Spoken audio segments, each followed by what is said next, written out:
Boas-vindas ao 46 Minutos, um podcast sobre vida, carreira, comunicação e as principais tendências do mercado, com foco no seu desenvolvimento pessoal e profissional. Esse podcast é um oferecimento da TA Consultoria e da Batida Perfeita, e você pode acompanhar os episódios no Spotify e no YouTube. Os links estão sempre aqui na descrição de cada episódio, sempre com conteúdo prático para impulsionar a sua carreira. Eu sou a Tiziana Arnaud, professora, mentora e estrategista de carreira, e é claro que eu não estou aqui sozinha, comigo, grudada sempre, minha best, Dalva Correia, professora e mentora de comunicação assertiva, acolhedora e autêntica. Dalva do céu, estou tensa hoje aqui. Como você está? Me conta. Ai, gente, nós estamos hoje além mar neste episódio. Estamos insuportáveis também. Nossa Senhora. Muito insuportáveis, assim, uma coisa muito internacional. Ocupe seu lugar, né, amiga?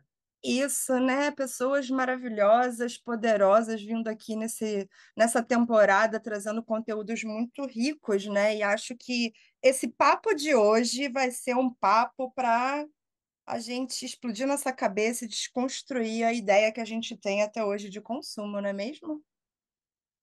Consumo dos nossos comportamentos, aquelas coisas que a gente nem se dá conta, vai vivendo naquela batida louca, não sabe nem por quê, está entrando naquele site, fazendo aquela compra, o que motivou aquilo. Só sabe quando o pacote chega em casa, né?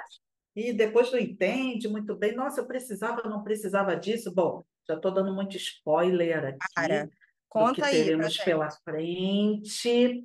Tá tudo ótimo por aqui, com você também, né, amiga? Ótimo, graças a Hoje um Deus. dia lindo nesse Rio de Janeiro, belíssimo.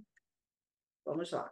Boas-vindas para quem está nos ouvindo agora. No episódio de hoje, temos a honra de receber o Hugo Gripa, designer e mestre em antropologia do consumo, com pós-graduação em marketing e MBA em estratégia empresarial. Hugo é especialista em pesquisa qualitativa e análise de dados, ajudando a transformar insights sobre comportamento humano em experiências mais significativas para usuários e em soluções digitais inovadoras. Ao longo da carreira, atuou em projetos complexos para grandes organizações, como INT, Sistema Firjan, Sebrae, Claro, Itaú, Santander, além da ADIO, Leroy Merlin, na França, e o Novo Banco em Portugal. Gente, olha o peso desse currículo. Insuportável como nós, Tícia. Muito insuportável. Atualmente é gestor de projetos digitais e cofundador da People Change AI Consulting. Gente, olha que nome chique. Consultoria sediada em Portugal, dedicada à transformação digital via inteligência artificial generativa. Também é professor visitante na ISPM, onde ensina antropologia do consumo, design thinking e pesquisa de tendências. Um convidado que une visão estratégica, experiência internacional e sensibilidade antropológica, trazendo olhares valiosos sobre consumo, comportamento e futuro dos negócios. Seja muito bem-vindo ao 46 Minutos, Hugo. Muito obrigado, obrigado, Dalva, obrigado, Tiziana. É um prazer estar aqui com vocês, viu? Que bom, querido, ter você aqui. Estou muito animada para ouvir os seus insights, tudo que você tem para contribuir com a gente. Então, vamos começar, né? Vamos lá, vamos Vamos lá, lá. Então, vamos a para quem está isso. aqui ouvindo a gente, se não estiver seguindo o nosso pod, já clica, aproveita esse momento para clicar no sininho e não perder nenhum episódio. Então, Hugo, vamos lá para as nossas perguntinhas. Nós estamos vivendo uma era de mudanças rápidas de valores, né? Sustentabilidade, diversidade, bem-estar. Como que você enxerga esses novos valores impactando os padrões de consumo no médio e longo prazo? Olha, é uma boa primeira pergunta. É, vou tentar não ser tão antropólogo, mas pela antropologia, todas essas categorias de classificação das coisas elas são socialmente construídas. É o grupo social, a sociedade, a região, o país, que organicamente, ao longo do tempo, constrói o que é o valor do que é bom, do que é ruim, do que é feio, do que é bonito, do que é de rico, do que é de pobre. Então, essas categorias socialmente construídas, elas são resultado da cultura de um grupo social. Agora, o que a gente vive hoje é uma rapidez na transformação dessas categorias socialmente construídas, em especial por conta da tecnologia, além de outros fatores. Mas eu vejo que a médio e longo prazo é a gente ter um encurtamento de tempo para as transformações dessas categorias. Então, principalmente depois da pandemia, que foi um episódio muito significativo na história recente da humanidade, e a gente ainda vive um período pós-pandemia, a gente teve uma agilidade na transformação dessas categorias e também uma maior agilidade nas tendências, na incorporação das tendências de consumo que a gente já vinha acompanhando antes da pandemia. Então, a superdigitalização da nossa rotina, das nossas experiências de consumo e também nas nossas experiências em sociedade é um outro fator que agilizou esse encurtamento da transformação dessas categorias. Então, eu acho que a gente cada vez mais vai ser testemunha de que essas categorias vão se transformar cada vez mais rápido. Consegui te responder?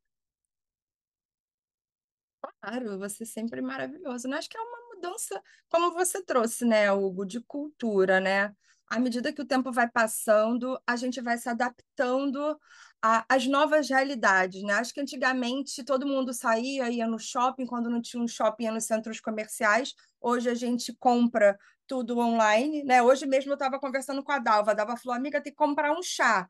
Não estou em controle. Eu falei, amiga, na Amazon, não tem na internet, porque às vezes você compra, chega no dia seguinte, né? Então a gente vai buscando realmente essas mudanças na forma de consumir de uma maneira que fique mais fácil para o que a gente vive hoje, não é isso? Sim. Agora, além da compra, eu posso acrescentar que para a antropologia, consumo é tudo que a gente escolhe para a gente, para a nossa família, para a nossa casa, para o nosso dia a dia, independente se tem uma transação financeira envolvida. É claro que o mais conhecido é a compra, mas quando a gente fala de consumo para a disciplina, para a sociologia, antropologia, são as escolhas que a gente faz, que a gente pode fazer, que nos cabe fazer.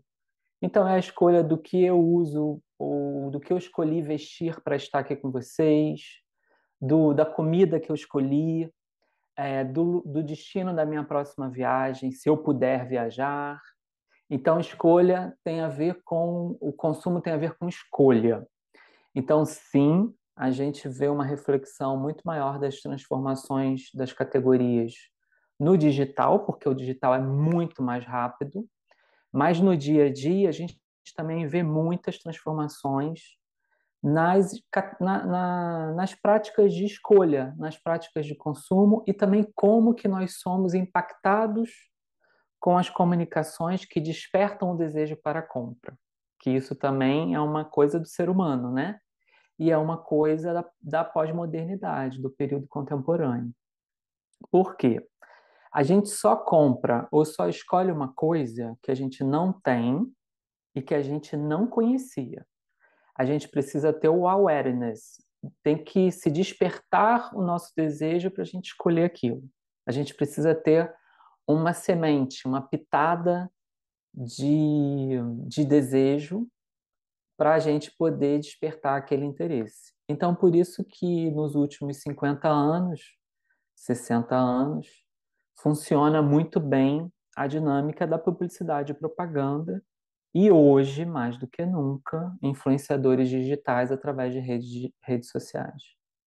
Eles é que impulsionam o despertar do desejo para o consumo, hoje são eles.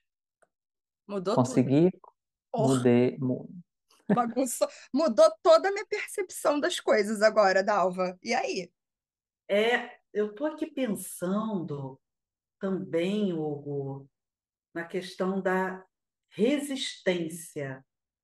Ok. E como você disse, né? O tempo vai passando, o mundo vai mudando, a tecnologia avançando, e eu pensei muito naquele grupo, dentro dessa, né, de cada cultura, aquele grupo que resiste, sabe? Que, não sei, né? Só você pode dizer aqui se é uma parcela mínima dentro desse grupo, que é o grupo dos resistentes. Esse é um ponto que eu fiquei pensando. O outro, dentro dessa questão de escolha que você acabou de dizer, hum, as pessoas que escolhem não fazer, não ter. Bom, vou dar um exemplo aqui, porque foi a primeira imagem que me veio à cabeça. Eu tive uma conversa com uma profissional esta semana da área financeira, né? Trabalhou a vida toda com isso, foi do mundo corporativo, hoje ela tem a própria consultoria dela, né? Então, ela é sócia de um escritório, enfim, é uma empresária. E quando eu toquei no assunto de IA, né, IA Aham. generativa, ela virou para mim e disse assim: Dalva, se eu usei 3 vezes, foi muito. E ainda assim, apenas uma vez sozinha. E o meu choque, Hugo, eu olhando para a cara dela, é, você é uma empresária que está no mundo, né, dos negócios e, enfim, atua no mercado financeiro.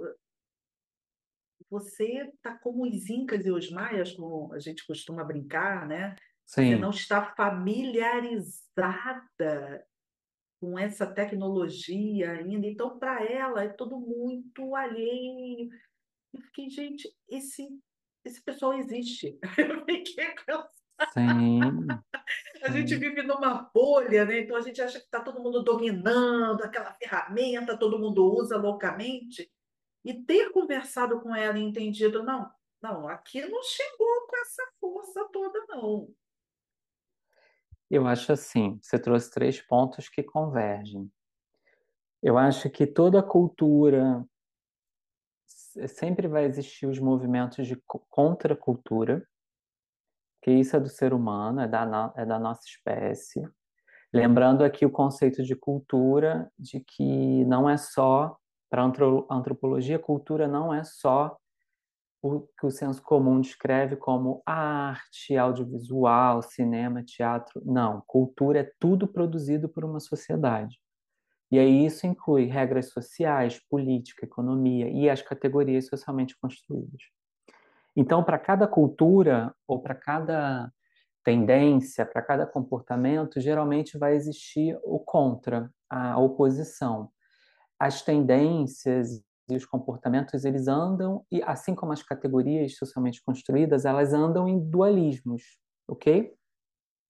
A gente teve, eu acho que a maior contracultura que a gente tem do século passado, que impulsiona a gente até hoje, é o movimento hippie e o movimento do It Yourself, que começou nos Estados Unidos. Esse movimento de contracultura, que é o mais simbólico, o que a gente mais tem memória potente, é o que impulsionou todas as transformações que nós tivemos na segunda metade do século XX. E impacta a gente até hoje, tá? Impacta a gente até hoje. Então, é um bom exemplo de contracultura que impactou e ainda impacta. Agora, quando você fala da pessoa que não compra ou não consome aquilo, isso também não deixa de ser uma contracultura, porque é um posicionamento. Eu acho que à medida que a pessoa se aprofunda no entendimento daquela estratégia de comunicação, às vezes aquela estratégia para de ter impacto naquela pessoa, porque aquela pessoa entendeu a subjetividade. E eu vou te falar uma experiência particular que isso aconteceu muito comigo depois que eu me afundei na antropologia do consumo. Há muitos anos que eu já não consumo muitas coisas. E aí eu estou dizendo de escolhas mesmo, né? Não faço isso, não curto aquilo, não faço como todo mundo. Aliás, todo mundo é a primeira frase do meu curso para os meus alunos. Todo mundo não existe, tá? A gente desfaz todo esse arquétipo de consumo. Ai, mas Hugo, tá todo mundo comprando isso, tá todo mundo usando isso. Não, todo mundo não existe. Todo grupo social é passível de recorte. Então, o escolher, o não comprar e não consumir também é um consumo. Isso também é um consumo, é uma escolha. E aí está envolvido o quê? Questões culturais, políticas, ideológicas. E aí, eu acho que esse posicionamento, a gente repara que ele vem muito mais de gerações mais novas. Millennials, Gen Z, os alfa, eles têm um posicionamento ideológico mais presente do que as gerações anteriores, como a nossa e a anterior à nossa. Mas eu vejo que as gerações anteriores, a gente aprende muito com eles, sabe? Então, nesse cenário de não escolha e de não consumo e posicionamento ideológico, as marcas têm que se organizar rapidamente, porque o cancelamento é inevitável, ele é real. A iminência de um cancelamento é real por essa geração. E, e isso eu acho que coloca a gente num patamar de consumo onde as empresas não conseguem mais fazer greenwashing. Dizer que faz, que acontece, que tem essa política, que tem esse propósito, mas na prática não tem. Porque essa geração, ela segue mesmo, ela acompanha a marca. E ela acompanha por propósito, por ideologia. Isso é real, é real. E se ela percebe que a marca não atendeu aquele propósito que ela comunicou que faria, que ela comunicou que tem, que ela defende, essas gerações elas deixam de comprar, deixam de seguir, elas publicam coisas negativas, elas incitam o cancelamento. Isso, Dalva, é um tipo de não consumo que você falou, que você comentou. Agora, sobre a questão da inteligência artificial, que é mais a minha praia agora, porque eu tenho uma consultoria de inteligência artificial aqui em Portugal, eu trabalho para outros negócios, eu acho que a gente está no início da era da inteligência artificial. A gente ainda está começando a entender o que é isso. Então, claro que tem os early adopters, que são os primeiros consumidores que entram de cabeça, principalmente América do Norte, alguns lugares aqui da Europa. Brasil é um grande early adopter, Rússia, Japão. Agora, a gente tem que ver como isso vai progredir, como vai aderindo nessas pessoas. As pessoas vão aderindo a essas novas ferramentas, né? Utilizando a inteligência artificial generativa. O que eu vejo hoje, assim, a minha leitura é que a gente tem duas visões, assim. Uma é a empresarial. Eu vejo que os negócios estão se movimentando para terem suas próprias IAs, para não dependerem de IAs gratuitas, que são abertas, então tem uma questão de compliance que precisa ser respeitada. E eu vejo muitas empresas, principalmente aqui na Europa, as grandes corporações, se dedicando para lançarem ou terem IA interna para funcionários, para colaboradores, para equipes internas e back-office, porque é uma coisa mais administrável, é mais fácil gerenciar os primeiros erros, né? Agora, para o consumidor final, para o utilizador, para o doméstico, para a família, para a gente no dia a dia, ali no celular, eu vejo muito a IA sendo aplicada como assistente pessoal. Um assistente pessoal que vai me trazer um arquivo, vai me lembrar de uma tarefa, vai, vai fazer uma tradução para mim de um texto, vai revisar um texto para mim. Eu vejo muito mais a IA como um assistente pessoal, um facilitador de tarefas, realmente como se fosse um humano, como se fosse assim, um secretário, um assistente, um estagiário, um analista júnior. Então eu vejo muito a IA operando assim. E eu acho que é esse mindset que a gente tem que ter quando a gente fala de IA, porque a gente ainda tem muito mindset de software e de aplicativo, de que eu vou lá, abro, uso, fecho e vou embora. Não, a IA não é para ser usada assim. A IA é para ser utilizada realmente como se fosse um assistente humano. Ele tem que saber o que eu trabalho, o meu dia a dia, como é que funciona, a minha dinâmica de entrega, o perfil do meu cliente, os tipos de ferramentas e metodologias que eu uso, o que eu gosto, o que eu não gosto. E a minha IA que eu uso, ela tem até nome. Eu chamo ele de Wilson, é masculino, e ele trabalha comigo todos os dias. Ele é meu assistente pessoal. Ele faz muita coisa para mim e me liberta para eu fazer coisas mais estratégicas, mais inteligentes e mais bacanas, como está aqui com vocês, por exemplo, agora. Eu adiantei muita coisa do meu dia que eu perderia horas fazendo, o Wilson adiantou para mim. Eu revisei tudo, corrigi, ensinei a ele o que estava errado e vim aqui entrar para você, com vocês. Gente, Respondi? maravilhoso, próspero, Wilson. Não é o Wilson que está aqui, é o Hugo, né? Hugo Sim, é você, é o Hugo que está sou aqui. eu. Melhor assistente. Nossa, super respondeu, super. A hashtag aula, né, Tice? Muito hashtag aula aqui. Obrigada. É, somos professores, né, Dalva? Somos A gente tem esse professores. probleminha. Está na nossa Mas essência, não olha, tem Hugo, jeito. você falando aí de como você começa seu curso, eu falei assim, gente, o próximo curso, por favor, tá? Avisa, porque eu vou querer ser sua aluna. Acabei de encerrar uma turma, mas já tem outra prevista, vou avisar você. É Tá, isso, todo tá. mundo não existe, todo Todo mundo mundo não não existe. existe. Eu lembrei da minha mãe, você não é todo mundo. Aí eu falei, então tá, vou ter que assistir Sim, a aula do meu amigo, que é antropólogo, entendeu? Para poder acreditar no que minha mãe dizia, porque até então. Mas, É ó, muito vou falar um bom, negócio, né? hein? Eu não comi morango do amor, tá?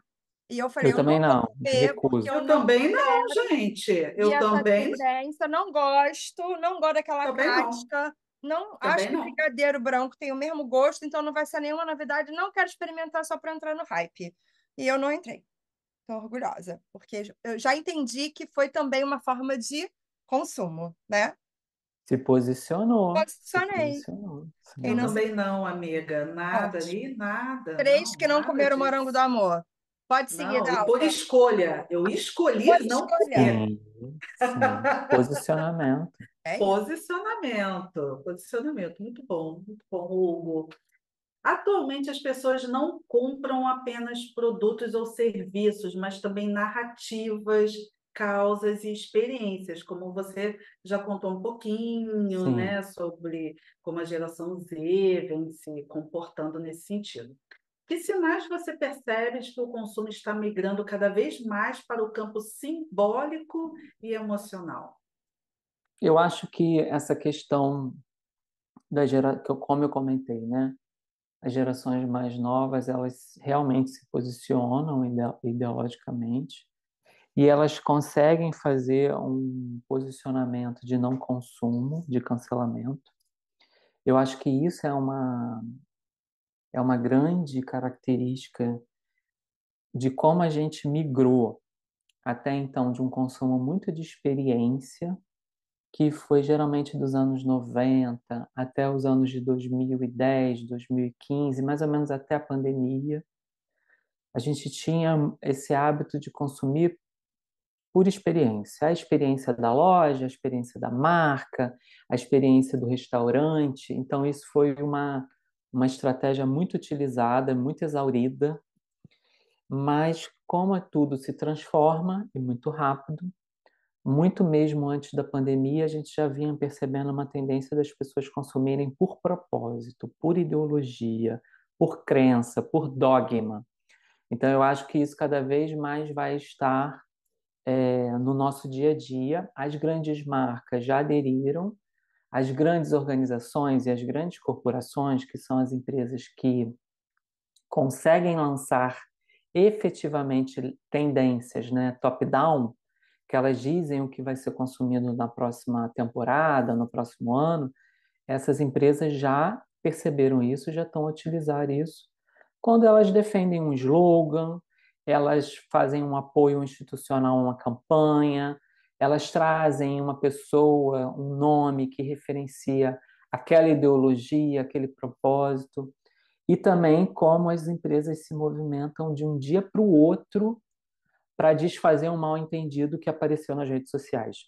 Então, olha, a gente que sempre trabalhou com criatividade, comunicação, quando que a gente ia imaginar que há 20 anos atrás, 15 anos atrás, uma equipe de marketing ia se posicionar por um episódio de um mal-entendido de uma marca de uma noite para um dia?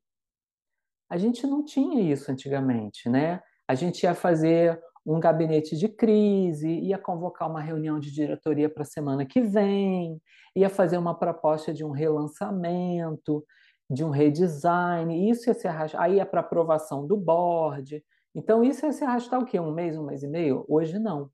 Hoje, o gabinete de crise ele tem que ser pelo telefone de um dia, amanhã de manhã já tem que estar a nota, desfazer aquele todo mal entendido que foi gerado por quê?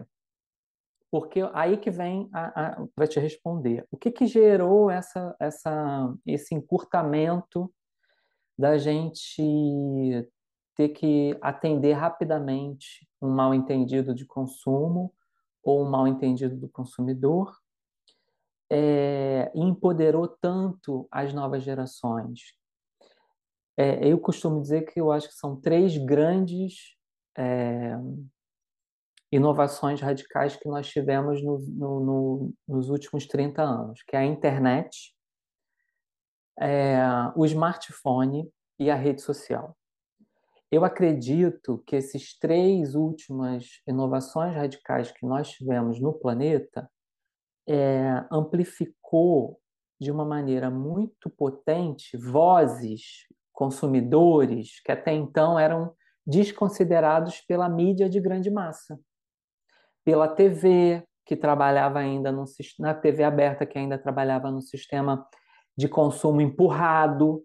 Olha aqui, toma aqui o que você vai consumir essa semana. O comercial que tem é esse, olha, você vai ter que ver. Então, quando a gente tem a internet, o smartphone e a rede social, a gente tem uma mudança dessa lógica. E a gente tem um empoderamento do consumidor, de todos os consumidores finais que têm essas tecnologias, né? E as pessoas conseguem dizer: não, eu não quero ver isso, eu não gostei disso, isso daqui é ruim, e posta, e marca, e coloca hashtag, e marca a mídia, e aquilo vira um caldeirão. E aí as empresas precisam se atualizar, as marcas precisam correr atrás disso para elas atenderem essas pessoas e manterem a marca, manterem o consumo ficar mantido, né? Não interferir no consumo. Consegui te responder? Que eu trouxe outros elementos aqui para incrementar a pergunta, tá? Não, maravilha. Eu amei o que você trouxe. Na hora que você estava falando, me veio muito a questão de como que a mídia tradicional, né, no caso TV, por exemplo, está conseguindo conectar com a mídia da internet. Então, por exemplo, aqui no Brasil, né, Sim, que tá aí o boom da novela Vale Tudo. E tem os personagens e todos ali. E aí tem a Maria de Fátima, né, que é aquela sim, causadora de problemas. Só que a Maria de Fátima, ela tem o Instagram da Maria de Fátima, que é o Instagram que ela criou mesmo. A novela criou, né, para personagem assim que a novela começou. E à medida que a personagem dela foi evoluindo, fazia postagens no Instagram, só que olha só que interessante. No momento em que na novela aparece que ela está gravando um story ou ela vai postar alguma coisa, entra na rede social da Maria de Fátima. Então, o consumidor, né, tem a sensação de que está acontecendo sim, naquele momento. Gente, sim, você está vendo a novela e aparece real no Instagram da Maria de Fátima Oficial. E as pessoas começam a comentar. E eu achei sensacional essa junção, entendeu? sim. Isso daí é o seguinte, vou te explicar de uma maneira prática e uma maneira mais elaborada. Tá bom, vai.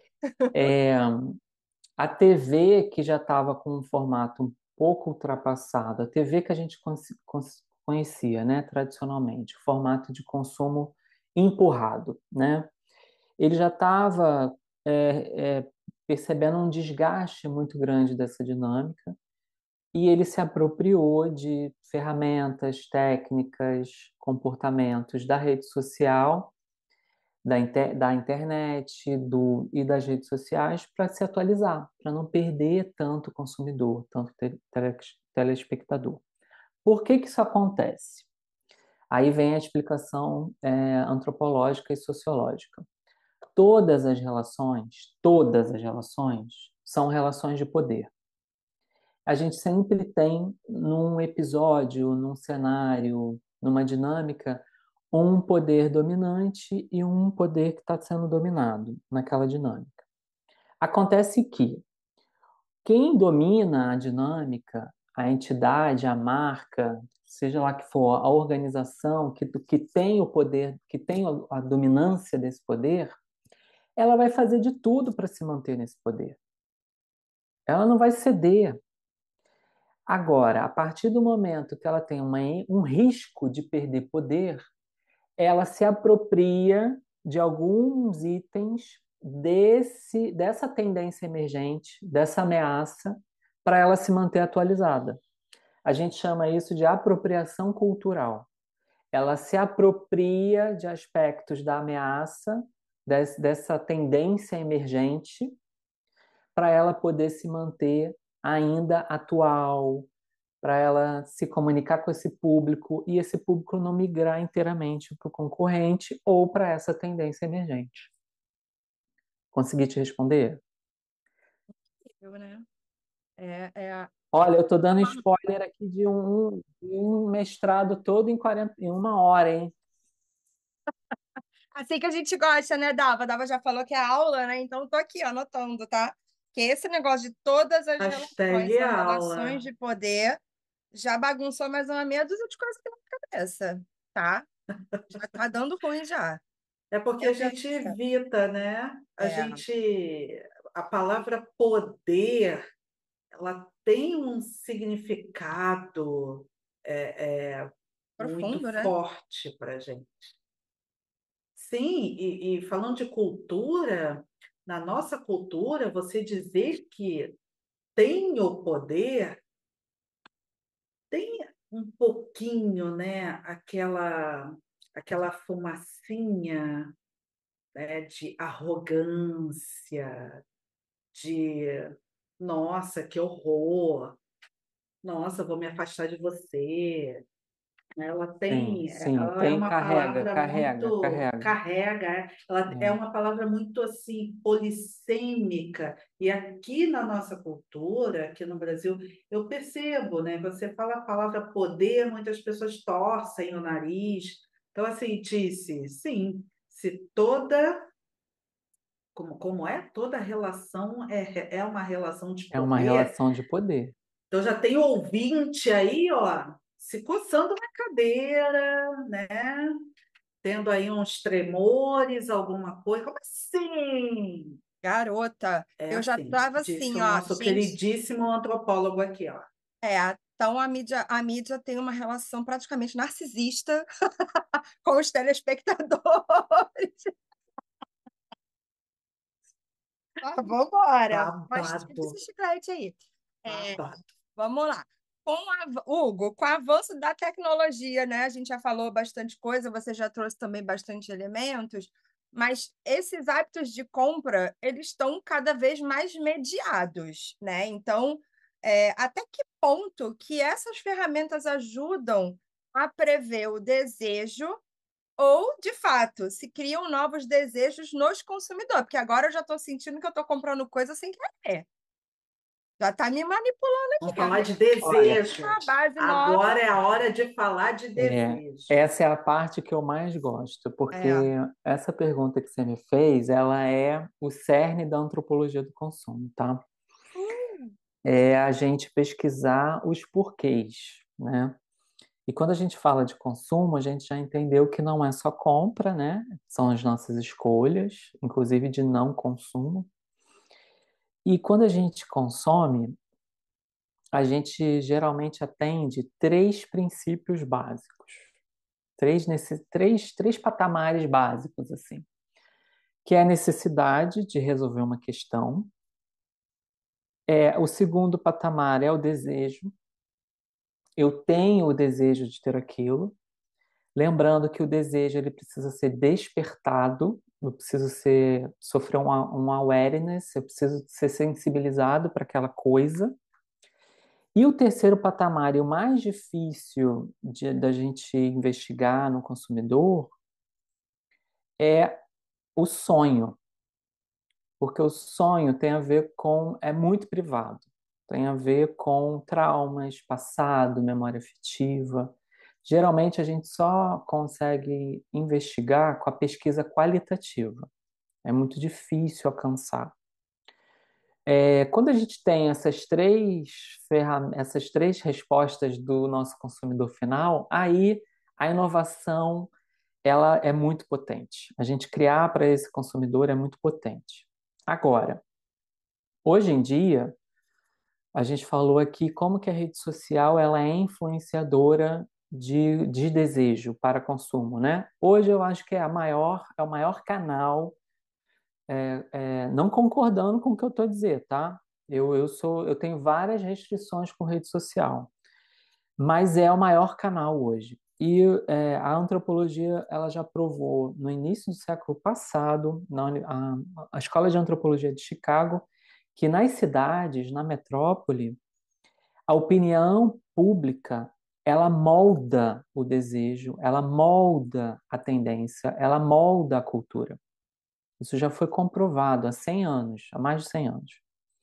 Então, sim, a rede social ela acaba tendo esse poder de moldar desejo de consumo, como também quem tem muito recurso para investir. Por exemplo, isso também é um ponto interessante.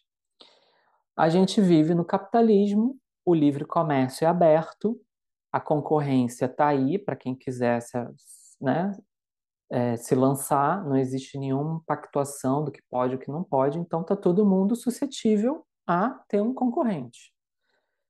Nesse cenário, quando a gente fala de desejo, a gente pode sofrer tudo que é lançado, que abre um oceano azul, que é uma inovação, mesmo que disruptiva ou incremental, ela é copiada rapidamente. Ela rapidamente é copiada, né?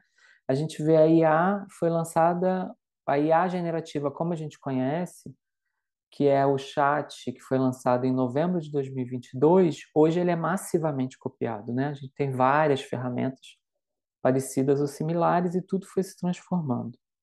Agora, quando a gente tem a rede social que faz essa influência, que o influenciador, o impulsionamento, a propaganda diz o que é o novo, o que é tendência, desperta esse desejo na gente, ao mesmo tempo, em oposição, a gente tem os consumidores com um telemóvel na mão, dizendo: eu consumo isso, eu gosto disso, isso não é bom. As pessoas emitindo opinião, se posicionando nas redes sociais de uma maneira massiva, de uma maneira muito ideologicamente posicionado. E as empresas precisam beber desses dados para também estarem sempre atualizadas. A antropologia, a gente chama isso de consumo retroalimentar. Ao mesmo tempo que as empresas, as marcas, elas estão divulgando, impulsionando, e os influenciadores estão produzindo conteúdo, as marcas estão produzindo conteúdo para o consumidor final também está produzindo conteúdo para as marcas. É um canal de mão dupla, é o que a gente chama de consumo retroalimentar. Ao mesmo tempo que eu consumo, o que eu sou impactado e me desperta o desejo, eu também produzo conteúdo para as marcas consumirem e se manterem atualizadas. Lembrando que o meu consumo, a gente chama na antropologia de consumo performático, que é o consumo do registrar. Eu não vou só consumir e me deliciar com aquele meu consumo. Eu preciso dizer para todo mundo, eu preciso postar, eu preciso botar hashtag, eu preciso mandar para os meus amigos, eu preciso marcar a Tiziana e a Dalva no meu feed, eu preciso fazer um story. Esse consumo é um consumo chamado consumo performático. Ele é característico da nossa era, do final do século XX, início do século XXI. A gente não tem nenhum outro registro de alguma coisa similar antes disso. E eu acho muito engraçado, gente, porque eu adoro assistir show de música na TV, concerto. E eu gosto de ver concerto, show de música antigo. E é nítido a diferença da Hum, plateia com telemóvel e sem telemóvel. Hugo, casamento. Casamento. O que que é casamento? Hum. As pessoas não veem, não vibram o momento. Eu vou te falar um negócio que aconteceu esses dias, foi Sim, muito louco. Eu estava com os primos, né, da Espanha aqui no Rio, e a gente foi no Cristo. E assim, né, gente, emocionante no Cristo, eu não ia há anos lá, acho que eu tinha uns 10 anos, eu fui de bondinho e tal, né, com filho, com criança, aquela coisa toda, emoção. Gente, quando eu cheguei lá, eu fiquei tão irritada porque as pessoas não estão indo ao Cristo para ver a vista e para ver o Cristo, elas estão indo para tirar foto. E as pessoas se jogam no chão. E aí eu fiquei pensando assim, cara, antigamente eram poucas fotos, porque a máquina era analógica. Então a pessoa não gastava filme. Ela tirava 2 fotos, 3 fotos, acabou, vai embora. Só que agora, no digital, a pessoa tira 150. E isso vai lotando, vai lotando, vai lotando. Chegou uma hora que eu falei assim, gente, eu preciso olhar para fora, preciso ver a vista. E eu comecei a observar as pessoas. E eu falei, as pessoas não estão olhando a vista. Elas sobem, tiram a foto, fazem aquele malabarismo, porque você tem que deitar no chão praticamente para tirar aquela foto. Uma pisa na outra, porque é tanta gente ali, uma hora quando tu vê, tu tá pisando na mão de alguém. Eu falei, o propósito daquela maravilha do mundo, que é uma das 7 maravilhas do mundo, se perdeu. E eu fiquei muito chocada com aquilo. Eu nem quis ir depois ir no Pão de Açúcar. Eu falei, não quero ir. são transformações dos hábitos de consumo, dos comportamentos e das categorias, né? Para que serve a foto hoje? Para que serve o retrato Para hoje, né? comprovar que eu fui, né?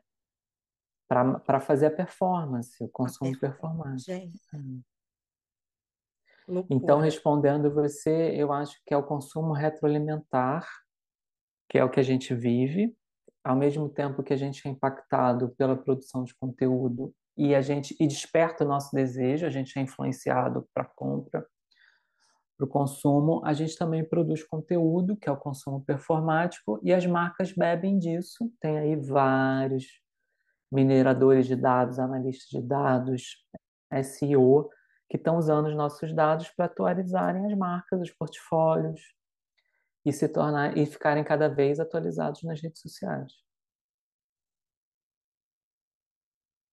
É com você, Dalva. Um minuto de silêncio.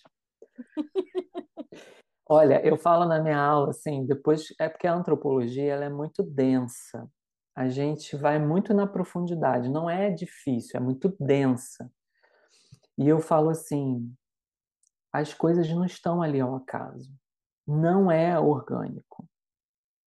Tudo tem uma estratégia, tem um planejamento, tem um pensamento por trás, sabe?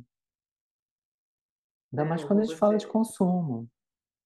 Você falou que gosta de assistir aos shows pela TV. Gente, eu só assisto show pela TV.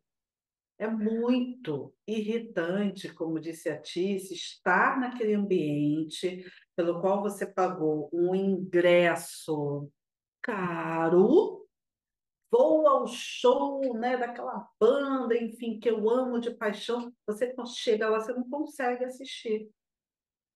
E quando começa aquela música de abertura, eles vão entrar, acaba, tá aqui, celular, e que tem o braço mais longo, que está com aquele pau de selfie, é uma loucura.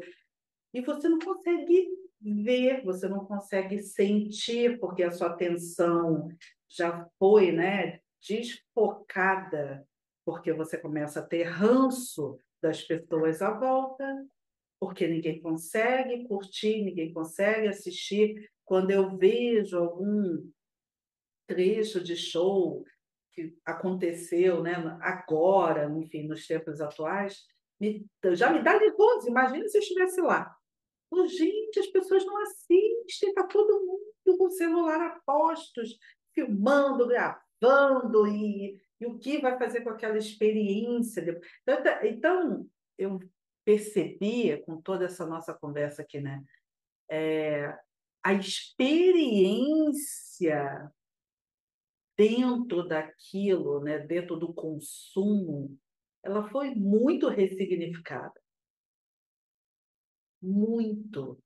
Porque se eu parasse e perguntasse, né, para uma dessas pessoas ali no meio do show, que não sente a emoção da abertura, dos artistas entrando no palco, né? Se eu perguntasse para elas, que estão lá filmando enlouquecidamente, você está feliz, né? Isso te deixa feliz? Você está aqui presencialmente, mas assistindo através de uma tela, da sua tela. Como é essa experiência para você? O que ela me responderia, Hugo, assim? Nossa, eu estou muito feliz. Mas peraí, você está assistindo através da sua tela, você não está olhando para as pessoas diretamente. Ai, que louco, gente. Ai, olha. Eu acho que eu concordo com você, eu acho preocupante, mas a gente vê que a gente, outro dia eu ouvi uma palavra muito boa. A gente cada vez mais está sofrendo um entelamento. A gente está indo para a tela cada vez mais. Mas repare, o entelamento, na verdade, começou com a criação da TV, ok? Porque antes a gente só tinha o rádio e o jornal. Então, o entelamento começou há mais ou menos 70 anos. Acontece que a gente teve um encurtamento muito rápido de tempo para aumento do entelamento. Se a gente considerar que a internet é dos anos 2000, internet massiva. O smartphone é de quando, gente? 2007?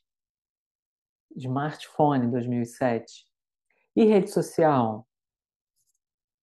2015, Desde a época do 2014? Orkut, né? Sei lá. Não, mas eu digo no telemóvel, no celular, na palma da mão. 13, que foi quando o Instagram foi 2013. lançado. Olha a 12. diferença. A gente tem a TV, o primeiro entelamento, há 70 anos, e a gente tem a internet, o smartphone e a rede social em menos de 15 anos. É muito pouco tempo. E eu acho que esse entelamento agora, com a superdigitalização pós-pandemia, ele vai ser cada vez maior. A gente cada vez mais vai estar dependente, coabitando, coexistindo das telas. Sim, acho que Difícil, não né? tem volta, não tem volta, Você acha que não não? tem volta. Não, não tem volta, não Isso é tem volta. preocupante mesmo, né? Porque a gente vê como que as relações estão sendo minadas por conta disso, né? A gente vê Transformadas, né? é, Transformadas, transformadas. é muito complicado mesmo. Dalva, como é que a gente encerra esse episódio? Diz pra mim, amor. Fala aí. Agradecendo muito ao Hugo Obrigada pela por aula. ter, né, colocado vários triplexes nas nossas cabeças e na dos nossos ouvintes também, mas a gente ainda tem uma última perguntinha para encerrar, Hugo. Hugo, eu sei que o Wilson está te esperando, Vamos mas lá, tem, vamos lá. tem uma Vamos a última isso. perguntinha. Se tivesse que destacar um comportamento humano emergente que pode redesenhar completamente o consumo no futuro, qual seria e por quê? Olha, na minha opinião, na minha modesta opinião, eu acho que é a IA generativa como assistente pessoal do dia a dia. Eu acho que cada vez mais a gente vai ter a IA acessível, mas muito acessível. Eu digo acessível é no celular, tá? No telemóvel, auxiliando a gente no dia a dia, vendo a agenda, fazendo uma ligação, respondendo um e-mail, respondendo um WhatsApp, resolvendo uma questão, a gente fazendo uma pergunta, como antigamente a gente fazia para o Google. Então, eu acho que cada vez mais a IA generativa, que é a IA que gera uma entrega para a gente, como se fosse um ser humano, ela vai estar na tela no celular, na palma da mão. E isso, Dalva e Tice, se a gente considerar que isso é para, gente, 1 ano e meio, 2 anos, 3 anos no máximo, tá? Minha previsão, minha singela previsão. Se a gente considerar esse cenário novo, isso transforma todas as lógicas de consumo. Transforma tudo que a gente conhece hoje. Porque eu não vou mais abrir Google, eu não vou mais mandar um áudio no WhatsApp para alguém para me lembrar. Eu vou falar diretamente com ele. Eu vou falar com o Wilson. E aí fica aqui uma analogia que é brutal, assim. Um filme chamado Her, em português chama Ela, de 2011, com o ator Joaquin Phoenix, que já traz esse cenário. Já traz esse cenário. Em 2011, já mostrou esse cenário para gente. Então, eu acho que é uma tendência que a gente está indo para. Pode ter alguma coisa diferente, alguma coisa assim, alguma coisa um pouco mais para a esquerda, um pouco mais para a direita, mas eu acho que essa dinâmica de IA generativa na palma da mão é o que vai mudar os próximos 2 anos, eu acho. Ai, perfeito, Hugo. Quando eu assisti esse filme, foi há muitos anos, eu achava, gente, não, claro que não, imagina! Você é boa, Nossa, garota. Imagina. jamais! Então, teve uma conversa entre mim e a Tícia, e surgiu essa dúvida, né? Ele foi ambientado em que ano? 2025, o choque. Em qual ano estamos agora, neste exato momento?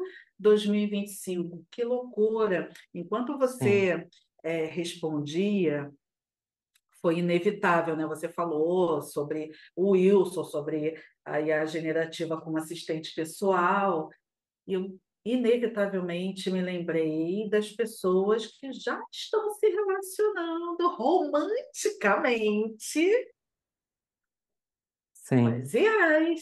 E sim. tem nome, tem DR, e tem uma série de.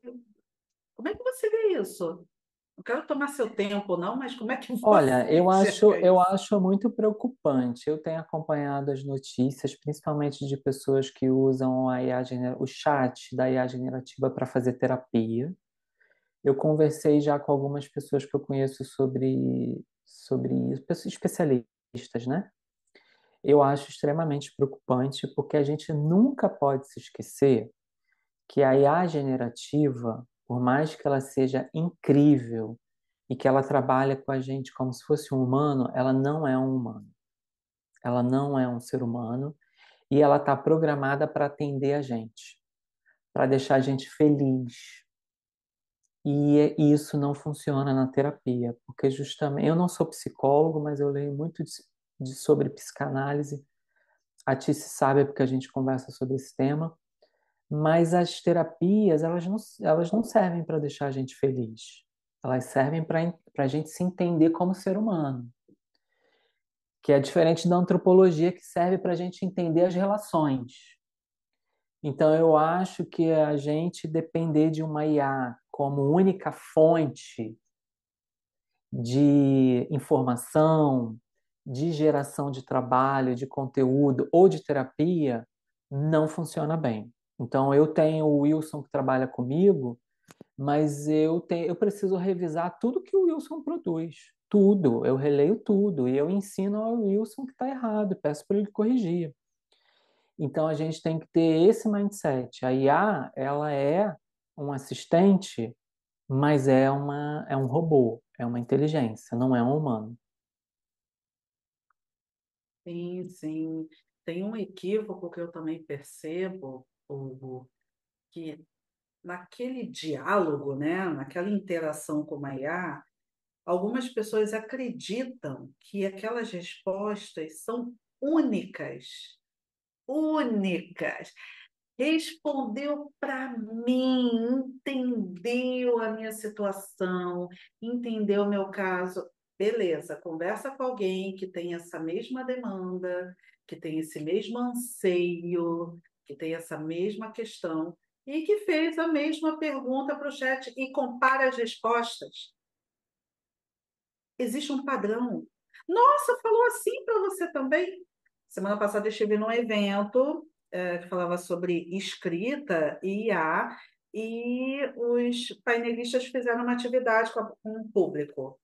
Né? Ó, todo mundo vai pegar o seu celular e vai pedir para ele escrever uma poesia, tá? E aí formaram-se alguns grupos e foi feito, realizado o exercício. E depois, né, abriu ali aquele momento para as pessoas compartilharem como foi o exercício, a gente percebeu um padrão na resposta. Ah, aqui também usou esse verbo. Ah, aqui também, aqui também, aqui também. Em celulares distintos, contas distintas daquela IA e com aquela resposta padrão. Então, também é desmistificar isso na cabeça das pessoas, como você muito bem pontuou, a IA é um robô, não é humano. Então, o que ela responde ali, ela segue um padrão. E as pessoas que fazem perguntas muito parecidas, muito similares, vão receber respostas também muito parecidas, muito similares. Sim, por mais que a gente treine a nossa IA para ter as nossas preferências, para ele entender o meu tom de voz, o meu tipo de entrega, ou como eu gosto que ele produza as coisas, sempre vai ser um robô. Não pode ser a única fonte, ou eu não posso acreditar 100% naquilo. Eu tenho que ter outras fontes, eu tenho que revisar tudo que ele produz, eu tenho que corrigi-lo. Mesmo o mindset que eu comentei no início, a gente precisa ter um mindset de um assistente júnior, de um estagiário, de uma pessoa que precisa de treinamento. E que erra. E que erra. Que é a Lucena, né, Muita Tícia? coisa. Nossa, muito. Na hora que o Hugo estava falando sobre essa questão da IA ser um assistente, eu só fiquei aqui imaginando, Tiziana, você recebeu um e-mail, tá bom, responde isso, isso, isso, e ficar e ter uma pessoa para estar demandando as coisas, né? Uma pessoa, né? Ter um assistente virtual para você estar demandando essas coisas. Porque, tipo, né? E acredito que vai ser cada vez mais assim, né? A Alexa já faz muito isso, né? Mas eu acho que é de acordo com aquilo que a gente programa ela para fazer, né? Agora eu imagino uma IA no meu celular que está ali o tempo todo, né, disponível para eu poder tá mandando as mensagens, falando assim, resolve esse problema aqui para mim. Gente, é o Will. Sim, eu acho que esse é o futuro. A gente já tem um comercial de TV aqui em Portugal, que é a IA da Google, o assistente pessoal da Google, que é, já vem de série em um modelo de telefone de uma grande marca, a segunda maior marca de telemóveis do mundo, já vem com esse assistente de IA disponível, instalado, e o comercial é um rapaz abrindo a câmera do celular e perguntando para a IA se ele estava bem vestido, se ele estava apropriado, a roupa dele estava apropriada para a ocasião que ele tinha. Então a IA analisava a imagem da roupa dele, avaliava onde é o compromisso, Evento. considerava o clima e sugeria para ele outra roupa para ele ir. Isso on time, assim, ó. Ele consultou e ela respondeu. Então é esse cenário de IA generativa como assistente pessoal que eu vejo daqui a pouco tempo. Já está acontecendo agora aí. É isso. E assim encerramos o nosso episódio. Chocadas. Durmam com esse barulho, gente. Muito bom. Agora, sim, recomendação de professor de primeira aula de antropologia. Não é para deprimir, é para ficar assim pensativo. Aí hoje, depois que eu ouvi o nosso podcast, não faz nenhum movimento brusco, não entra em nenhuma discussão acalorada, não vê TV aberta, abre um vinho, uma cerveja, assiste uma coisa para desopilar, uma coisa bobeira, uma comédia romântica e vai dormir e acordar amanhã. Amanhã pensa. Processa esse Vai barulho aí. processar isso. Bom, Muito cara. maravilhoso. Obrigada, Hugo. Ai, gente, que episódio foi esse? Nossa! Tícia, muito obrigada pela amizade, pela parceria. Gratidão demais.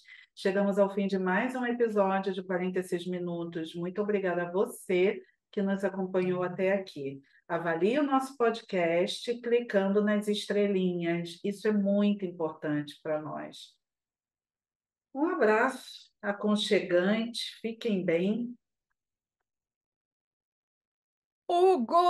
Gente, que bom saber que o dia que você viesse ia ser para causar, né? Você não sai de casa se não for para causar, né? Então é isso. Muito obrigada.